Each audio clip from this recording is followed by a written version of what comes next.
अस्सलाम वालेकुम। हम आज के वीडियो में डिस्कस करेंगे रेंटल रिटर्न की कैलकुलेशन को कि कैसे रेंटल रिटर्न कैलकुलेट होता है और उसको आपने एनालाइज कैसे करना है। रियल एस्टेट सेक्टर के अंदर बहुत से लोग जो इन्वेस्टमेंट करते हैं वो रेंटल प्रॉपर्टीज़ के अंदर करते हैं क्योंकि उनकी कंसिडरेशन या ऑब्जेक्टिव ये होता है कि मंथली हमें फिक्स्ड अमाउंट जो है वो रेंट की सूरत में आता रहे। आज की वीडियो में हम सबसे पहले डिस्कस करेंगे कि रेंटल यील्ड या रेंटल रिटर्न जिसको कहा जाता है उसकी कैलकुलेशन क्या होती है। तो एक सिंपल केस स्टडी मैं आपके सामने रखता हूँ। Suppose you have a property, एक अपार्टमेंट हो जाए या शॉप हो जाए और वो आपको मंथली 50,000 रुपीज रेंट दे रहे हैं। तो एनुअल रेंट की कैलकुलेशन सिंपली 50,000 मल्टीप्लाई बाय 12, तो ये आपका एनुअल रेंट जो है वो 6 लाख की फिगर आ जाती है। और सपोज एक साल के अंदर जो ऑपरेशनल एक्सपेंसेस उस यूनिट के ऊपर आपके आए हैं वो 1 लाख रुपए हैं। ऑपरेशनल एक्सपेंसेस की अगर मैं आपको एग्जांपल दूं तो जैसे टैक्सेस आपको सालाना अपनी प्रॉपर्टी पे देने पड़ते हैं तो वो उस कैटेगरी के अंदर आएंगे। इसके अलावा रेनोवेशन का कोई आपने एक्सपेंस किया है तो इफेक्टिवली वो 6 लाख की इनकम हुई और उसमें से 1 लाख आपका एक्सपेंस चला गया। तो अगर फॉर्मूला की बात की जाए तो आपका annual rent minus the operational expenses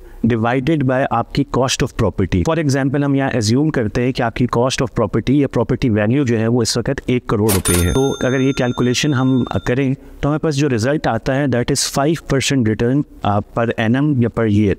तो 5% का आपको रेंटल यील्ड या रेंटल रिटर्न मिल रहा है। अब नेक्स्ट फेज में इसको एनालाइज करना है कि 5% आया अच्छा रिटर्न है या बुरा रिटर्न है। पाकिस्तान की मार्केट के अंदर 5% रूल ऑफ थंब कंसिडर किया जाता है। एक प्रॉपर्टी जो आपको 5% दे रही होती है वो जनरली एक अच्छी रेंटल प्रॉपर्टी होती है, लेकिन इसमें आपने कुछ बातों का ख्याल करना है। एक तो ये कि आपने अपनी प्रॉपर्टी की रेंटल वैल्यू का कंपैरिजन करना है सिमिलर प्रॉपर्टीज़ के साथ। फॉर एग्जाम्पल किसी एक सेक्टर में आपने कोई ऑफिस रेंट पे लगाया हुआ है तो आप ये चेक करें कि जो उसके साथ दूसरे ऑफिसेज हैं उसी साइज़ के और उसी टाइप ऑफ बिल्डिंग के, उनके ऊपर रिटर्न क्या आ रहा है, उनके रेंट क्या आ रहा है, उससे आपको एक बेहतर आइडिया मिल सकेगा। एक दूसरी चीज़ ये है अक्सर लोग जब रेंटल रिटर्न निकालते हैं तो 5% का जब वो फिगर आता है तो वो उसका कंपैरिजन बैंक के रेट से करते हैं कि बैंक हमें इतना रिटर्न देता है। जनरली ये चीज़ समझने की ज़रूरत है कि किसी भी प्रॉपर्टी, खासतौर पर रेंटल प्रॉपर्टी में रिटर्न की 2 कंपोनेंट्स होते हैं। एक रेंटल रिटर्न जैसे 5% इस केस में, उसके साथ साथ जो दूसरा कंपोनेंट होता है उसको कैपिटल एप्रिसिएशन कहते हैं। यानी अगर साल पहले आपने एक प्रॉपर्टी 90 लाख की ली थी तो साल बाद वो 1 करोड़ पे पहुंच चुकी है तो ये आपका तकरीबन 10 to 11% का रिटर्न बनता है। तो ये रिटर्न प्लस रेंटल रिटर्न ये आपका टोटल रिटर्न की कैलकुलेशन होती है। तो एनालाइज करते वक्त ये गलती मत कीजिएगा कि खाली रेंटल रिटर्न को देख के आप एनालाइज करें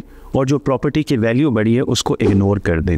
इन case you are looking for any rental property in Islamabad तो Amaaz marketing has some good investment opportunities, some good rental properties. तो you can contact us on the given number और इंशाल्लाह हम आपसे रब्ता कर लेंगे। Thank you for watching this video.